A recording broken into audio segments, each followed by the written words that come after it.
And yet on many campuses, we have ethnically based graduations.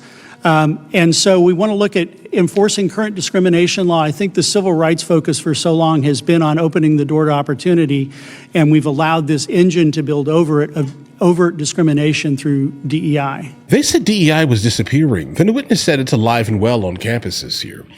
Then he brought up race-based graduations. In your view, what is the current state of academia with respect to DEI programs? Like what's actually happening in there today?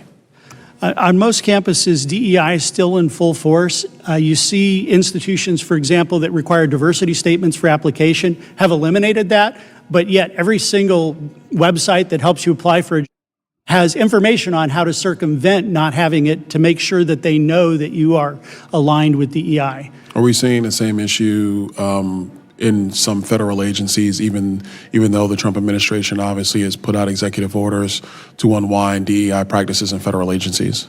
Absolutely. It's important to remember that the universities and the academy are kind of the epicenter for our professional workforce.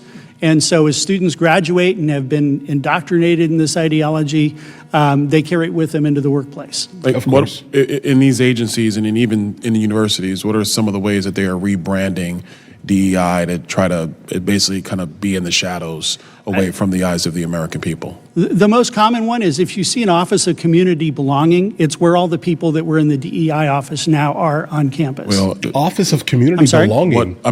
Point of clarification for me, what is community belonging? Right. It's what they call DEI offices now. It takes the inclusion part of DEI, diversity, equity, and inclusion, and it talks about how you empower and enable students in these protected classes to be on campus and to be engaged. But it's really the same operation that was there before about dividing the campus. Well, why don't we just empower them to be in class and actually learn?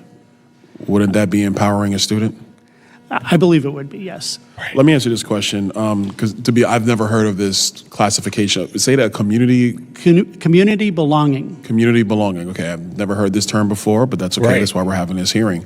If this is what colleges and institutions are moving towards to shield or to rebrand DEI, what are some metrics or some planks that policymakers need to be looking out for so that while we continue to move towards a true colorblind society based upon merit, that we are examining what's happening at institutions of higher learning who still want to hold on to DEI programs by this name of community belonging? What should we be looking for?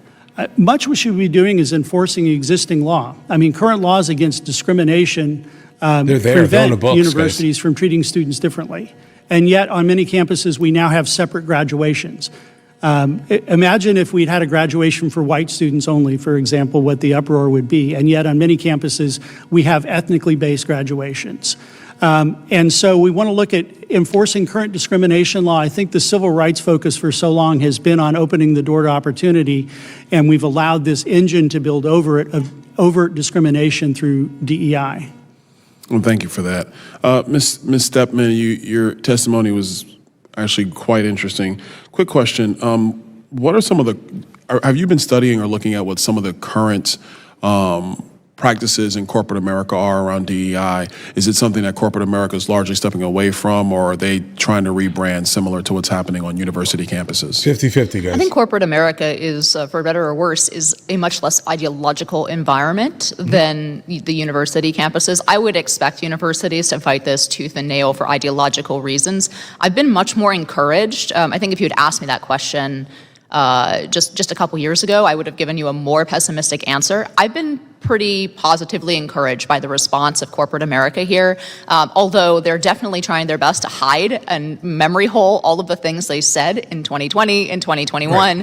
Fortunately, we have records of those statements, both external and internal, and those will be used for litigation. But I do think that they are backing off of some of these commitments.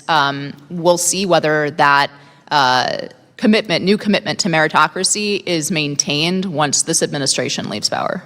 Yeah, but guys, understand that some of the people that were actually hired under those DEI type of programs are still there. And they're still in these leadership positions. So even though the company or the CEO, CFO has decided to basically step away from the idea of some egalitarian based nightmare type of system here and move move publicly towards meritocracy, at least.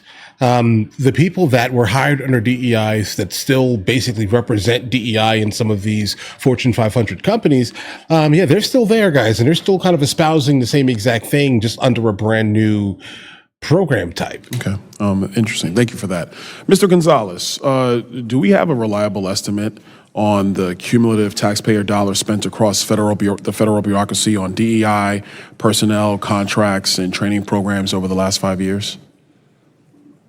I'm sure that exists. I don't have it, but I can get it and forward it to your office. No, I look forward to seeing that. Listen, I want to thank you all for taking the time to come. Chairman, thank you for leading this effort to make sure that the United States is focused on true merit between all people, regardless of race.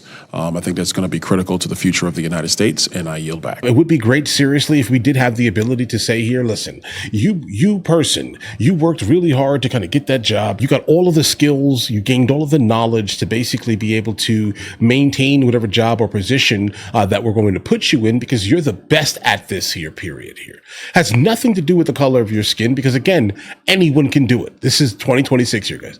All right. There's nothing stopping you from moving forward except for yourself and whatever victimhood mentality your parents basically instilled into you. You do have the ability to do anything and everything here. You should not want a system that basically handicaps a gigantic portion of America for the sole purpose of visual diversity here. You're not looking for any other type of diversity other than legitimately visual diversity, as long as, well, how about this here?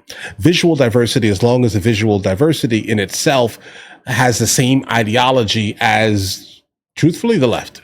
Right? Like, that's it here. They do not care when Byron Donalds speaks here. They hate this man. How dare you be a Republican and black at the same time, bro? That's illegal out here, bro. How dare you? Right? All the names get thrown out. The C word ends with an N. All types of bootlickers and all types of craziness. It's just like, dudes, this is what happens when you decide in life that you no longer legitimately want to be a victim. There are swaths of people who walk around with these ridiculous septum piercings, and they have all different variations of skin tones, guys. These are all victims, permanent victims. I see that. You're a victim for something. I don't know what it is for, but it's probably, I don't know. You're a victim. Okay, that's it. That's basically what that means in 2026 here, guys. But I definitely would love to go back to a full-blown merit-based society. I think that was probably the best that we've ever been historically, when we started allowing like victims, permanent victims, to basically get attention for being victims. That in itself was a gigantic, massive problem for the United States of America. When you started listening, all right, large scale, and I mean this here, large scale, to people who feel as if they are permanent victims here. The 1960s and 70s ruined the United States of America. All right, whatever the flower children were over there doing, bro, I don't know, I wasn't there. Whatever they were out there doing ruined the United States of America and anything that came from it. Period, guys. Like everything. They ruined it. I'm sorry, guys. All right. I don't know what it was. I wasn't there. I was born in 1986, guys. But either way, guys, we're going to go ahead and jump to the next one here. Listen, you guys all have an absolutely amazing day. Enjoy your day thoroughly. If you guys are new here, please like and subscribe. And in the meantime, guys, I'll go ahead and catch you guys later.